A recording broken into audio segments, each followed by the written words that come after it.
नमस्कार मित्रांनो, लग्नानंतर होईलच प्रेम या मालिकेच्या आजच्या भागामध्ये शारदा काव्याला म्हणते, काव्या आता बोलून टाक, तू तुझ्या मनात जे काही आहे ना बाळा ते बोल तू, कारण ऑलरेडी खूप उशीर झाला या सर्व गोष्टींना. तेव्हा काव्या विचार करत राहते. त्यानंतर धनंजय आता लगेचच विचारतो, नक्की कशाबद्दल बोलताय तुम्ही. तेव्हा काव्या आपलं मन घट्ट करते आणि घाबरता म्हणते की मी सांगते बाबा असं म्हणून आता ती सगळं सत्य सांगणार असते. एवढ्यातच आता धनंजयच्या मोबाईलवर एक मेसेज येतो. तेव्हा तो मेसेज अगदी सिरियसपणे तो वाचत असतो. ते पाहून आरू आता विचारते, काय झालं बाबा, कुणाचा मेसेज आहे. त्यावरती धनंजय म्हणतो, काही नाही, शारदासाठी अपॉइंटमेंट घ्यायची आहे ना, एंजिओग्राफीसाठी. एकदा कासगळ चेकअप झालं ना म्हणजे सगळं काही ठरवता येईल असं डॉक्टरांचं म्हणणं आहे. तेव्हा काव्याला आता धक्काच बसतो आणि ती शारदाकडे पाहतच राहते की आईला हार्ट अटॅक आला होता आणि आता एंजिओग्राफी करायची. खरं तर ही गोष्ट तिला माहीतच नसते आणि म्हणून ती खूप घाबरते आणि तिच्याकडे पाहतच राहते. त्यानंतर धनंजय म्हणतो, खरं तर या सगळ्या गोष्टींमुळे, या सर्व टेन्शनमुळे या शारदाला हार्ट अटॅक आला होता आणि आता एकदा का एंजिओग्राफी झाली मग डॉक्टर काय ते ठरवतील तेव्हा आता लगेचच. तेव्हा शारदा म्हणते, अहो पण काव्या काय सांगत होती ते अगोदर आपण ऐकून घेऊयात ना प्लीज. तेव्हा आता धनंजय म्हणतो, हो बेटा बोल ना, तू काय सांगत होतीस. तेव्हा काव्याचा नाईलाज होतो आणि ती म्हणते, काही नाही, अगदी काही एवढं सिरियस नाही असं म्हणून ती विषय टाळण्याचंच आता पाहते, कारण आईची एंजिओग्राफी करायची आहे. आईला अजून काही व्हायला नको, आईच्या जीवावर बेतायला नको असं तिला आता वाटतं. तर आता शारदाच्या हातात जे लॉकेट असतं ना ते ती लगेचच आता काव्याला दाखवत म्हणते की अगं सांग, याबद्दल इशारा करून म्हणत असते. तेव्हा काव्या त्याकडे दुर्लक्ष करत म्हणते, उद्या टेस्ट आहे माझी त्यामुळे मी पुस्तक घ्यायला आले होते इकडे. तेव्हा शारदा म्हणते, काव्या तू काय करतेस बाळा. मग आता ती म्हणते, हो आई मी ना फक्त पुस्तक घ्यायला आले होते. त्यावेळी शारदा लगेचच ते लॉकेट पुढे करत म्हणते, अहो मी काय म्हणत होते असं म्हणून ती लॉकेट पुन्हा धनंजयला दाखवणार असते. तेव्हा काव्या शारदाच्या हातावर हात ठेवत ते लॉकेट लपवते आणि म्हणते की आई तू तुझ्या तब्येतीची अगोदर काळजी घे, तू अगोदर व्यवस्थित ब्री हो, तुझी तब्येत सुधारली ना तर बाकीचं सगळं काही व्यवस्थित होईल असं म्हणून ती लगेच जाता रूममध्ये जाते आणि तेथे गेल्यानंतर पर्स अशी त्या खुर्चीवर टाकून देते आणि लगेचच दरवाजा बंद करते आणि तेथे दरवाजाच्या तेथेच खाली बसते. कारण आजही जीवा आणि माझ्याबद्दल सांगता आलं नाही, कारण आईच ऑपरेशन करायचे हे काव्याच्या मनात येत असतं. तेव्हा ती आता जीवाच्या आठवणीतच खूप रडू लागते. काय करावं तिला सुचत नसतं. दुसरीकडे आरू आता लगेचच नंदिनीला फोन करते. तेव्हा धनंजय देखील आरू जवळच असतो.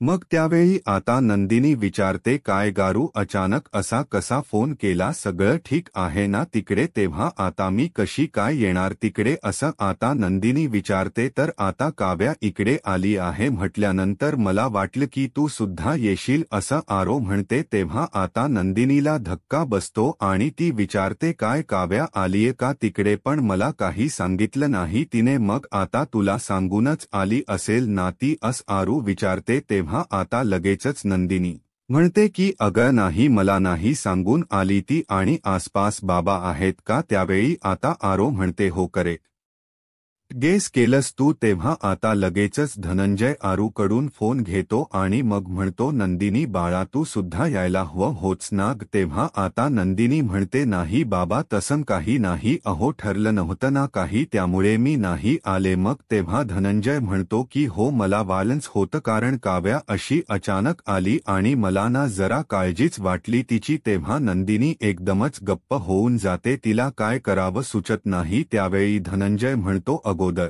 मुलगी लग्न होऊन सासरी जात नाही तोपर्यंत बापाच्या जीवाला काळजी वाटते आणि मग लग्न झाल्यानंतर अशी भरल्या घरातून अचानक उठून आली की मग काळजी वाटते बाळा तू सुद्धा आली असतीस ना तर आम्हा सर्वांना खरंच खूप छान वाटलं असतं असं धनंजय म्हणतो अगं सीजनचा पहिला आंबा घेऊन आलो कालच तेव्हा सुद्धा तुमच्या दोघींची आठवण काढली होती शारदाने आणि आरुषीने आंबे आणलेत खरे पण तुम्ही दोघी नाही ना त्याचा गोडवाच कमी आहे एकदा असं म्हणून धनंजयचे डोळे आता पाणवतात त्यावेळी नंदिनी समजावते बाबा तुम्ही असं का बोलताय आम्ही सगळे येऊन जेवायला मस्त आमरसपुरीचा बेत करूयात आपण चालेल ना तेव्हा धनंजयचे डोळे पाणवतात मग आता तो म्हणतो की या ना सगळेजण या जेवायला मी सुद्धा आता आपले अश्रू पुसते आणि म्हणते बाबाची तर तुम्ही अजिबात काळजी करू नका कारण ती लहरी आहे हे तुम्हाला माहीत आहे ना तिला आईची आठवण आली असेल तुम्हाला बघावसं वाटलं असेल आणि म्हणूनच ती तुमच्याकडे आली की आई ब्री आहे ना असं ती विचारते मग आता धनंजय म्हणतो हो ती ब्री आहे पण तुम्ही सर्वजण ठीक आहात ना बाळा नंदिनी म्हणते हो आम्ही सर्वजण ठीक आहोत धनंजय म्हणतो काळजी घ्या हा नंदिनी म्हणते हो आम्ही घेतोच आमची काळजी तुम्ही पण घ्या तुमची काळजी असं म्हणून दोघेही आता फोन ठेवतात तर नंदिनी आता एकदमच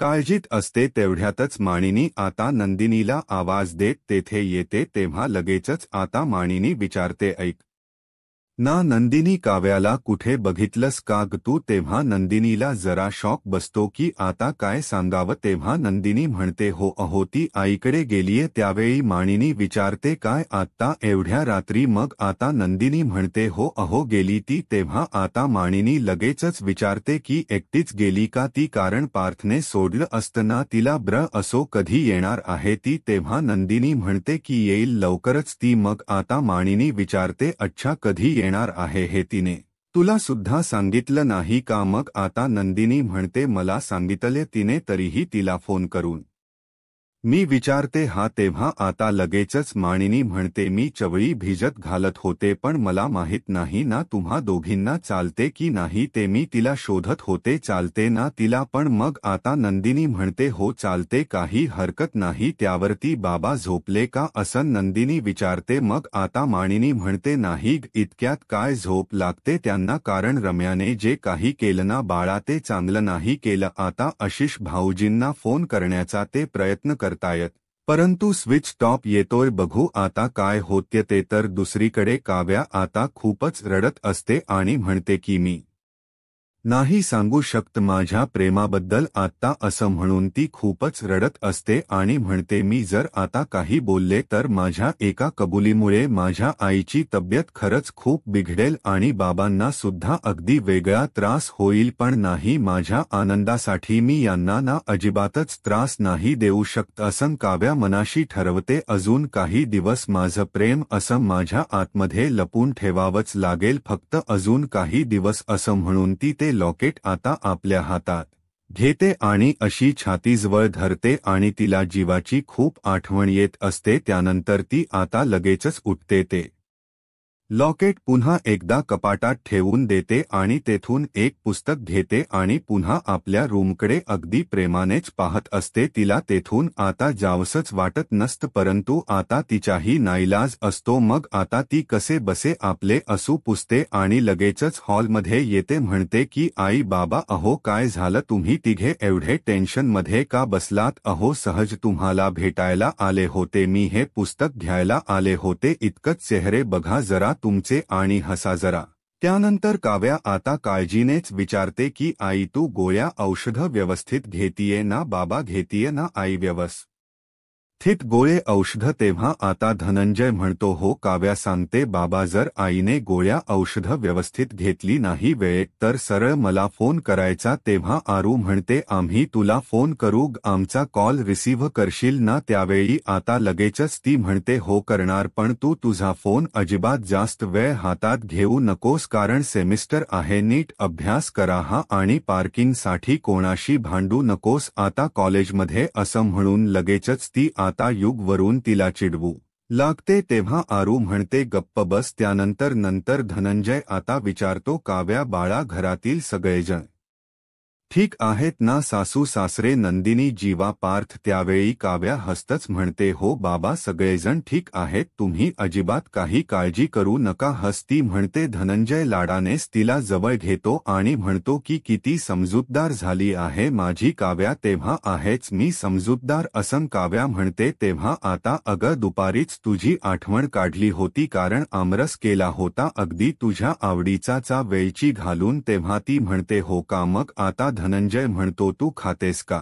थोडा? तेव्हा हारू म्हणते घेऊन येऊ का मी थोडासा? त्यावेळी आता लगेचच काव्या म्हणते नको नको, आता जायला हवं, कारण खूप उशीर होतोय मला. आता निघतेच, कारण आमरस पुरी खायला ना अस निवांत येऊ आम्ही कधीतरी. त्यावेळी आता पार्थराव तुला घ्यायला येणार आहेत का असं धनंजय विचारतो. तेव्हा ती म्हणते नाही बाबा, मी कॅब बुक केलीये, जाईल मी व्यवस्थित घरी. तेव्हा धनंजय म्हणतो सावकाश जा. तर आता काव्याने आपलं सगळं काही दुःख लपवलेलं असतं आणि हे शारदाला माहीत असतं आणि म्हणूनच ती आता आपल्या काव्याकडे पाहतच राहते. तेव्हा तू सावकाशाने सांभाळून जा अस धनंजय म्हणतो. तेव्हा आता लगेचच काव्याही आईकडे पाहते आणि तिला घट्ट मिठी मारते.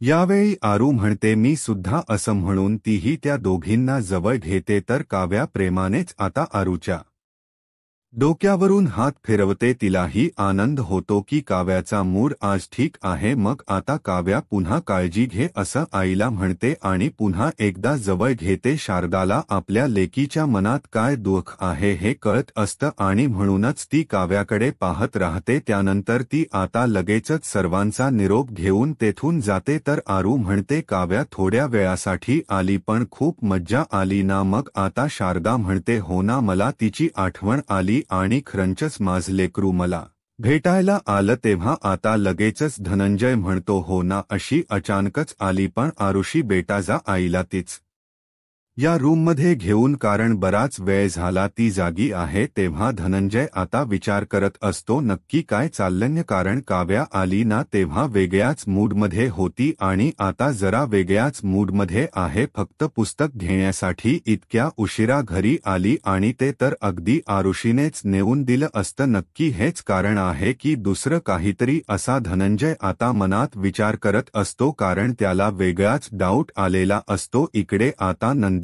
काव्या घरी कधी येते याचीच वाट पाहत असते आणि लगेचच काव्या समोरून येते. तेव्हा नंदिनी आता काव्याचा हात पकडते आणि आतमध्ये ये चल तू जरा असं म्हणते. तेव्हा ताई काय झालं असं आता लगेचच विचारते. काव्या शांतपणे आता बेडवर बसते आणि म्हणते बोल बोल, तुला काय बोलायचं ना ते पण बोल, आणि तुला ओरडायचं असेल तर ओरड, कारण त्याच्यासाठीच आहे ना मी सुद्धा. जो तो येतो तो त्याचा राग माझ्यासमोर काढून मोकळा होतो, पण मी चिडायचं नाही, मी माझ्या मनातलं काहीही व्यक्त करायचं नाही, अगदी इथेही नाही आणि तिथेही नाही. तेव्हा नंदिनी शांतपणे विचारते काही खाल्लंयस का तू? अगमगाशी सुद्धा डिनर टेबल जवळ तुझी वाट बघत मी केव्हाची उभी होते. अगं खूप दिवस झाले तू जेवत नाही आणि हे माझ्या लक्षात आलं, आणि आईकडे पण जरा व्यवस्थित काही खाल्लं नसेल तर मला सांग, मी वरणभात घेऊन येते. तेव्हा आता आणू का तुझ्यासाठी काहीतरी असं नंदिनी विचारते. तेव्हा मला भूक नाहीये असं काव्या रागातच म्हणते. तेव्हा कॉफी आणू का असं नंदिनी शांतपणे विचारते. तेव्हा काव्या आता लगेचच म्हणते ताई तू हे सगळं का करतीयेस, मला कळतच नाही, त्यापेक्षा मला ओरड ना ग तू जरा. त्यावेळी नंदिनी म्हणते अगं तुला ओरडायला तू आता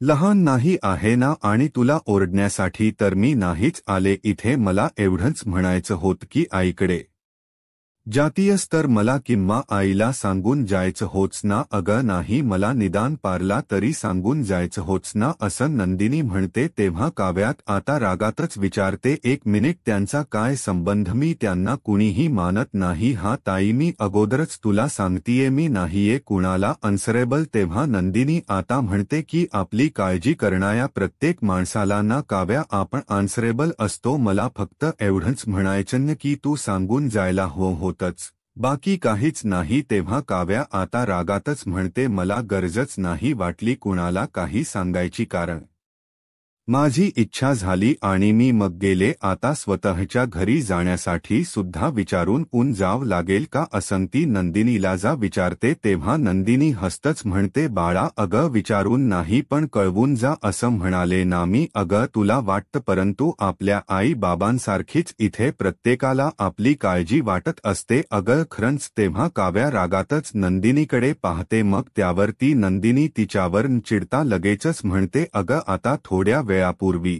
आईंनी मला विचारलं तुझ्याबद्दल मग काय शेवटी खोट बोलावं लागतं काव्या. तेव्हा काव्या अजूनच नंदिनीकडे रागात पाहते आणि का ब्र खोट कशाला बोललीस असाच नंदिनीला ती जा विचारते. अगर जे काही आहे ते खरं खरं सांगायचं आणि इथून पुढे ना एक काम कर, जर कुणी काही विचारलं माझ्याबद्दल तर त्यांना सांगा की काव्या गेली आपल्याला सोडून. आता काव्याच हे बोलणं ऐकून नंदिनीला खूप मोठा धक्काच बसतो तर काव्याही लगेचच आता तेथून जाते. मग नंदिनीला आता काव्याच काय करावं हे सुचत नसतं कारण काव्या अजूनही हट्टीवादपणा करत असते. ती कोणाचंही ऐकत नसते. काही वेळानंतर नंदिनी सुद्धा आता तिच्या रूममधून तिथून जाते. तेव्हा आता पार्थ लगेचच रूममध्ये येतो आणि तिलाच फोन करत असतो. तेव्हा तो आता समोरच बेडवर तेथे पर्स पाहतो. काव्या आता फ्रेश होऊन बाहेर येते. मग आता तो लगेचच विचारतो, काय अहो कुठे गेला होतात तुम्ही, कुठे होतात, कुठे किती फोन केले, किती मेसेजेस केले, एकही रिप्लाय नाही, इथे काळजी वाटते की नाही माणसाला. तेव्हा काव्या आता काहीच आन्सर देत नाही. ते पाहून आता लगेच असतो तिच्या डोळ्यासमोर असा मोबाईल धरतो आणि म्हणतो, हॅलो एक्सक्यूज मी तुमच्याबरोबर बोलतोय कळत नाही का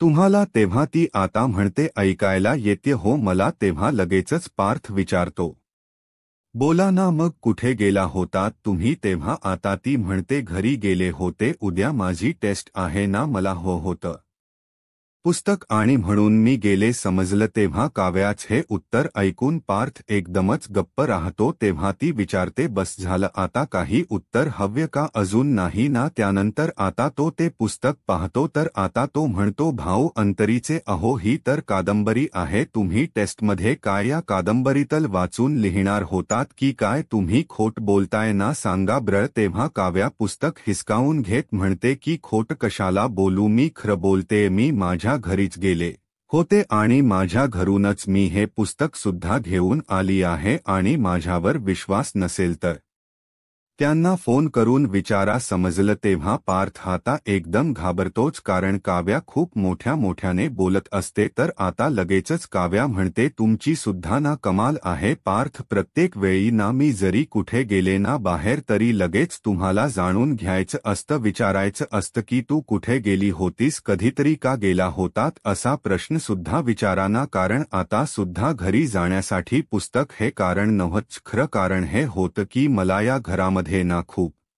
खूप त्रास होतोय, मी गुदमरतीय, माझा घुस उसमटून अक्षरशः इथे जीव जातोय असं म्हणून ती आता त्याच्याकडे पाठ फिरवते आणि रडतच म्हणते, खूप आठवण आली होती मला माझ्या आईची. असं वाटत होतं की घरी जाऊन सरळ माझ्या आईच्या कुशीत जाऊन रडावं, तेही करू शकले नाही कारण आईची तब्येत बरी नाहीये ना म्हणून. आणि कसं असताना पार कुठलीही लग्न झालेली मुलगी असं सांगता एकटी जेव्हा अचानक तिच्या घरी जाते ना, तिला मायेने जवळ घेण्या अगोदर 50 प्रश्न अगोदर विचारले जातात, तुला काय झालं बाळा असं नाही कधी विचारत. तिला नेहमी हेच विचारलं जातं की तू अचानक कशी आलीस. तेव्हा पार्थ हा काव्याकडे पाहतच राहतो, त्यालाही तिच्या मनातील ते दुःख समजतं. त्यानंतर लगेचच विचारतात की तू एकटीच आली का, जावई नाही आले का की ते तुला सोडून पुन्हा गेले, हे असं सगळं विचारतात. तिला हे कधीच विचारत नाही की तू ठीक आहेस ना असं. काव्या रडतच आपलं मन आता पार्थ समोरच मोकळं करू लागते. हे तिला तिचंच कळत नाही, तिला हे विचारत नाही कधी की तू ठीक आहेस का. तिला हे विचारलं जातं की सासरी तू काही करून तर नाही आलीस ना, तिला हे का नाही विचारत की तू तिकडे आनंदात राहतीस की नाही, तुला आठवण तर येत नाही ना आमची, हे का नाही विचारत तिकडे असं म्हणून काव्या आपल्या मनातील दुःख आता व्यक्त करते. अहो हो पार्थ, सगळीकडे असंच होतं आणि आज आमच्याही घरी ना हे असंच घडलं, कारण आईची बिघडलेली तब्येत बघून मी काहीच नाही बोलू शकले तिला. जर तिच्या या अशा अवस्थेत मी सांगितलं असतं की आई हे सगळं माझ्या मनाविरुद्ध घडतंय आणि हे ऐकूनच तिला अजून त्रास सुद्धा झाला असता, म्हणून मी मला जे काही बोलायचं होतं ना ते सगळं पुन्हा एकदा गिळून टाकलं. पुन्हा एकदा परत इकडे आले. काय करणार मग मी? तेव्हा काव्याचं हे दुःख ऐकून आता पार्थच्या सुद्धा डोळ्यात पाणी येत आणि तो तिच्याकडे पाहतच राहतो. मग त्यानंतर आता काव्या ही थोडीशी रागातच विचारते, बोला ना, अजून काय जाणून घ्यायचं तुम्हाला? विचारा, तुम्हाला जे काही विचारायचं असेल ते तुम्ही ना नुसते आपले प्रश्न विचारत राहा आहात ना तुम्ही एवढे हुशार तरी कसं नाही समजतो तुम्हाला माझी मेंटल स्टेट आता कशी आहे? एवढी साधी गोष्ट सुद्धा तुम्हाला समजून घेता येणार नाही का? अहो पार्थ, मी माझ्या मर्जीने आता घरी सुद्धा जाऊ शकत नाही का? असं काव्या खूपच रागात त्याला जा विचारते. तेव्हा तो काहीच न बोलता फक्त तिच्याकडे पाहत राहतो, कारण काव्याची आता सध्या काय मनस्थिती आहे, तिच्या मनात काय दुःख आहे ना हे त्याला जाणून घ्यायचं असतं तर आता ती बेडवर बसून खूप म्हणजे खूपच रडू लागते, कारण तिच्या मनासारखं तर या घरात काही म्हणजे काहीच घडत नसतं. तेव्हा तो तिच्या शेजारी बसतो आणि म्हणतो, प्लीज तुम्ही रडू नका. अहो तुम्ही तुमच्या घरीच काय कुठेही गेला ना तरीही मला काही प्रॉब्लेम नाही, फक्त एवढंच की जाताना सांगून जात जा, कारण त्या घरातल्यांमध्ये सुद्धा मी आहे. मला काळजी वाटते तुमची, कारण तुम्ही घरात नसलात, तुम्हाला लेट झालं आणि तुम्हाला काही झालं तर चिंता वाटते मला सुद्धा. आय नो, नवरा म्हणून मी हाला मान्य नाहीये, मित्र म्हणून मी तुम्हाला आवडत नाही, पण काळजीला कुठलंही लेबल नसतं. त्यामुळे माझी एक विनंती आहे तुम्हाला माझी, फक्त तुम्ही काळजी अशी नाकारू नका, असं तो स्पष्टपणे काव्याला म्हणतो. तेव्हा काव्या आता त्याच्याकडे पाहतच राहते. आता तिलाही समजतं की पार्थ सुद्धा माझी काळजी करतायत आणि मी त्यांना अन्सरेबल आहे. तेव्हा ती खूप वेळ त्याच्याकडे पाहत राहते, तर पार्थ सुद्धा तिच्याकडे पाहतो. त्यानंतर तो लगेचच आता तेथून जातो. तर काव्या आता पार्थचाच विचार करते. तर आता मित्रांनो, पुढील भागामध्ये नंदिनी, पार्थ याचबरोबर जीवा आणि काव्या हे सर्वजण डायनिंग टेबलवर बसलेले असतात. तेव्हा काव्या म्हणते, काहीही म्हणा पण मला ना रम्याच खरंच खूप कौतुक वाटतं. तेव्हा जीवा आता धक्क्यानेच तिच्याकडे पाहतो. मग आता काव्याही जीवाकडे पाहत म्हणते की सर्वांसमोर आपलं प्रेम कबूल करायला ना जरा हिंमत सुद्धा लागते. तेव्हा पार्थ आता काव्याकडे पाहतच राहतो. मग आता जीवा पण रागातच म्हणतो, हो ना, आपल्या प्रेमासाठी वाट बघायला ना सुद्धा हिंमतच लागते. तेव्हा काव्याला आता जीवाचा खूपच राग येतो. नंदिनी म्हणते, परंतु अनेक वेळेला आपल्या प्रेमाची आहुती देऊन पुढे आलेल्या आयुष्याला सामोर जावं लागतंच अगं काव्या. तेव्हा काव्या आता रागातच म्हणते, पण ही आहुती देणारी माणसं आयुष्यभर अशी कुढत जगत राहतात. तेव्हा असं म्हणून ती जीवाकडे पाहते, तर जीवाच्या डोळ्यात पाणी येतं. पार्थ सुद्धा आता लगेचच काव्याकडे पाहतो आणि त्याला जरा वेगळा संशय येतो. मग आता जीवा आणि पार्थ दोघेही शांत राहतात आणि नंदिनी सुद्धा मग आता काव्याला विचारते, असे शांत का झालात? बोला ना, आता काय बोलायचं ते? अशाच मालिकेच्या अपडेटसाठी आत्ताच माझा महाराष्ट्र या यूट्यूब चॅनलला सबस्क्राईब करा. धन्यवाद.